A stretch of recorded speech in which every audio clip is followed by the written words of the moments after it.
Press conference करना पड़ रहा है। कम से कम स्टेट फॉर्मेट में जितने भी सरकारी दस्तावेज है, सरकारी दस्तावेज है, उसमें हम लोग का जो कॉलम है उसे बरकरार रखा जाए। ये आवाज़ उठी और पश्चिम बंगाल में ममता दीदी की सरकार ने भी प्रस्ताव भेजा केंद्र सरकार को। जोहार, hello guys, what's up, this is Praveen, welcome to my YouTube channel road स्कांची ब्लॉग्स। तो आज न्यूज़ अपडेट है। आज न्यूज़ अपडेट आपका है कि हमारे झारखंड में विशेषकर ट्राइबल कॉलम के बारे में बहुत ही चर्चा होती रहती है। तो आज नगरा टोली में उसी बेस पे ही ट्राइबल कॉलम जो अभी जनगणना होने वाली है या फिर लेट हो रहा है, उस पर आज प्रेस कॉन्फ्रेंस था।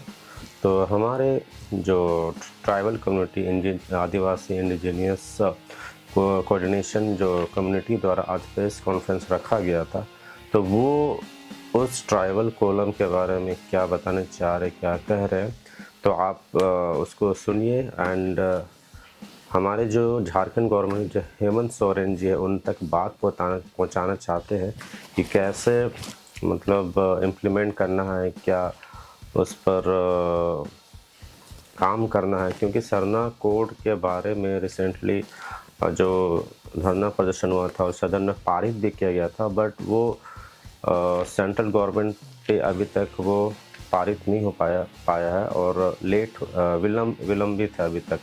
तो उसी पे कहा जा रहा है कि क्यों इतना लेट हो रहा है और कॉलम, वो ट्राइबल कॉलम कब तक मिलेगा। तो इसी पर चर्चा है एंड उनका क्या मत है आप सुनिए। एंड ये वीडियो ज़रूर लाइक करें एंड बने रहो मेरे साथ रोडी स्कांची ब्लॉग। इसी तरह का कुछ कंटेंट आएगा तो आप वो न्यूज़ अपडेट देखो। जनगणना प्रपत्र में ट्राइबल कॉलम के बारे में आप लोग का डिस्कस हो रहा है, तो सरकार से आप क्या कहना चाहोगे? अखबार के माध्यम से पता चला कि 1 जनवरी 2025 से जातीय जनगणना शुरू होगा।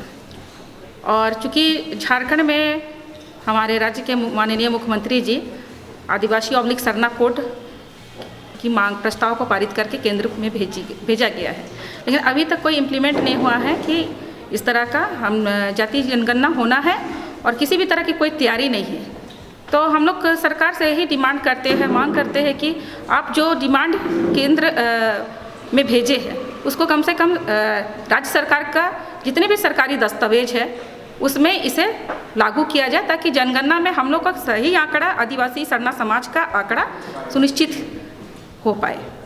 ओके, तो इसमें वोटिंग पर जैसे अभी रिसेंटली वोटिंग हुआ तो हम लोग को पता नहीं चल पा रहा है कि आदिवासी लोग कितना है, और वोट वगैरह कभी कभी होता है कि सही से नहीं हो पाता। तो इसमें आप लोग कुछ वैसा प्लानिंग है कि आप लोग सरकार तक बात पहुंचाएंगे?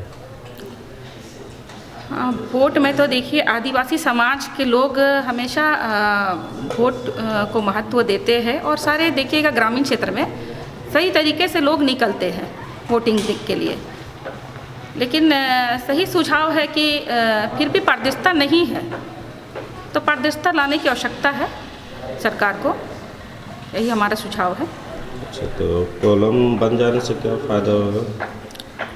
अगर आदिवासी यानी कि सबसे पहले का धर्म आदि धर्म, लेकिन आज तक हमें अपने सरकारी दस्तावेज में आज भी हम अपनी पहचान से महरूम हैं। हिंदू, मुस्लिम, सिख, ईसाई, बौद्ध, जैन, ये सब बाद में आया हुआ धर्म है और आदिवासी आदिकाल से निवास कर रहे हैं।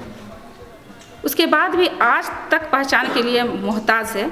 तो हम लोगों को अगर सही तरीके से हमारी पहचान ही नहीं मिल पा रही है तो हम कैसे बोले कि हम आदिवासी हैं, हम सरना हैं, कैसे बोले? तो सबसे पहले तो हमें अपनी पहचान को सुनिश्चित करने की आवश्यकता है। इसमें जैसे अभी कुछ सर्टिफिकेट वगैरह में प्रॉब्लम होता है, जैसे या फॉर्म भरते हैं तो कॉलम्स दिया नहीं रहता, अदर्स रहता है। तो अब हम लोग का जैसे अभी आदिवासी होना चाहिए या सरना होना चाहिए? देखिए, अगर बीच में देखा गया कि बहुत सारे या कास्ट इनकम में या फिर बहुत सारे छात्रवृत्ति फॉर्म में हम लोगों का कॉलम, अन्य का कॉलम को भी हटा दिया गया था। इसमें बहुत सारा समस्या भी पैदा हुई हमारे छात्र लोग। और हम लोग जो डिमांड कर रहे हैं, अगर देश हित में अगर बात करते हैं, आदिवासियों की जनसंख्या जितने प्रकार की भी जनजातियाँ हैं, सभी का अपना अपना धार्मिक पहचान है, अस्तित्व है। सब अपनी प्राकृतिक पुजारी जिनको बोला जाए, सारे लोग प्रकृति के पुजारी हैं और उनका ना तो हिंदू से वास्ता रहते, ना ईसाई से, ना अन्य धर्म से। तो ऐसे लोगों का भी सही आंकड़ा सुनिश्चित किया जाए, इसलिए हम लोग जो डिमांड कर रहे थे कि कॉलम का डिमांड जो कि ब्रिटिश शासनकाल में था, अगर वो लागू हो जाता है तो पुनः हम लोगों को पूरा देश में सही आंकड़ा मिल पाता। लेकिन हम जब राज्य हित की बात करते हैं तो राज्य हित में हम लोग चाहते हैं कि हमारा जो सरना धर्म है उसको लागू करे सरकार, ताकि हमारा जो जितने भी शरणाधर्मावलंबी को हमें एक अपनी स्थान मुहैया हो।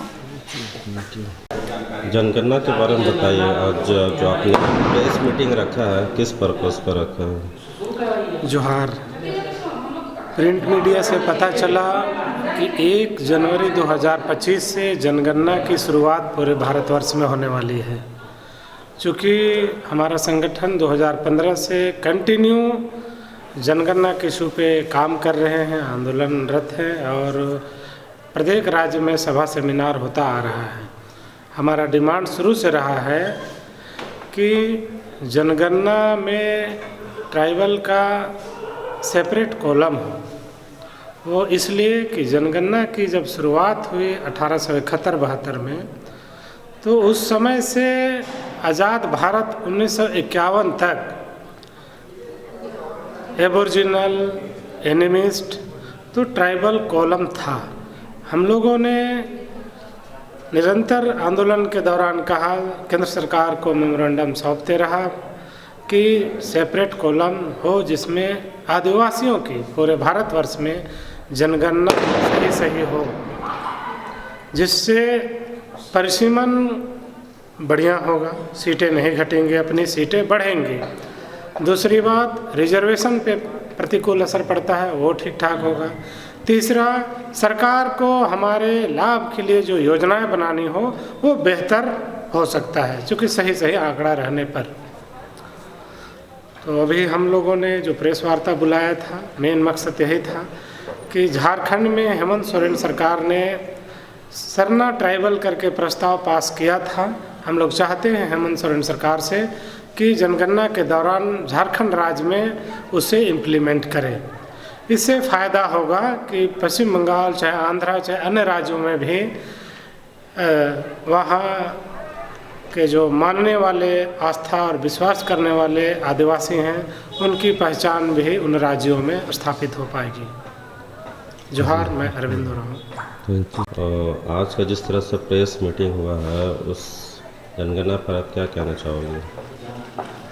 देखिए, ये तो विडम्बना है कि इस धर्मनिरपेक्ष देश में जहाँ पर कि संविधान लागू है और संविधान में तमाम प्रदत्त प्रावधान हैं, आर्टिकल 25, आर्टिकल 21A, जिसमें right to life with dignity की बात की जाती है, और उस देश में यहाँ के आदिवासी एक सेपरेट कॉलम की बात कर रहे हैं कि उनकी एक अस्तित्व और पहचान उनको मिले, और आज तक इस दिशा में किसी भी सरकार ने करने का काम नहीं किया है। जनगणना में उनको विशेष मतलब नहीं मिला है मान्यता। तो इसलिए ये आवाज़ पूरे देश में आज उठ रही है कि आदिवासियों को भी जिस तरीके से सारे धर्मों को यहाँ मान्यता मिली है, एक पहचान मिली है, उनके धर्म को भी एक मान्यता पहचान मिलनी चाहिए, ताकि धर्मनिरपेक्ष राज्य की जो परिकल्पना है उसको पूरे तरीके से हम माने कि हाँ, ये धर्मनिरपेक्ष राज्य है, सभी धर्मों का सम्मान इस देश में किया जाता है। अब जिस प्रकार यहाँ झारखंड राज्य में हम देख रहे हैं कि आदिवासी ऑब्लिक जो है सरना धर्म कोड किसी भी नाम से अगर दिया जाए, लेकिन ये दिया जाए, लेकिन आज तक इस दिशा में सकारात्मक कोई भी पहलू हम नहीं देख पा रहे हैं कि पूरे देश लेवल पे इसको देने का काम करने का बात किया जा रहा है। जी, कॉलम ट्राइबल का मतलब किस तरह का होना चाहिए जिससे अपने आदिवासी लोग को बेनिफिट मिल पाए, या फिर कभी कभी क्या होता है कि अदर स्टेट में तो मिलता नहीं है ऐसे, अभी तो झारखंड में आप लोग किस तरह से उसके लिए मतलब बात करेंगे कि झारखंड सरकार को वो इम्प्लीमेंट कर पाए, कैसे करें? देखिए, आज जो जातीय जनगणना की बात हो रही है, चाहे बहुत तरह के प्रावधानों को या फिर संविधान में संशोधन करने की बात हो रही है, ये आखिर क्यों हो रहा है? अगर बाबा साहब भी संविधान का निर्माण किए थे तो परिस्थितियों और हालात को देखकर संविधान की बात किए थे। और वो अपने अनुभव के आधार पर संविधान को बनाए थे कि किस तरीके से उन्होंने सामाजिक जो असमानता था उसको, उसके दंश को झेलने का काम किया था। तो ये जातिवाद या फिर जो भी चीज़ें इस देश में पूर्व में रहीं, ये जो संसाधन है उसको उपभोग करने के लिए हुआ, और ये चीज़ देखा गया कि उसको जात में बांट दिया गया और नीचे जाति के लोगों को ये उपभोग नहीं करने दिया जाता था। इसलिए बाबा साहब ने संविधान को लागू किया और उसमें विशेष प्रावधान आदिवासी, दलित और पिछड़ों को देने का काम किया।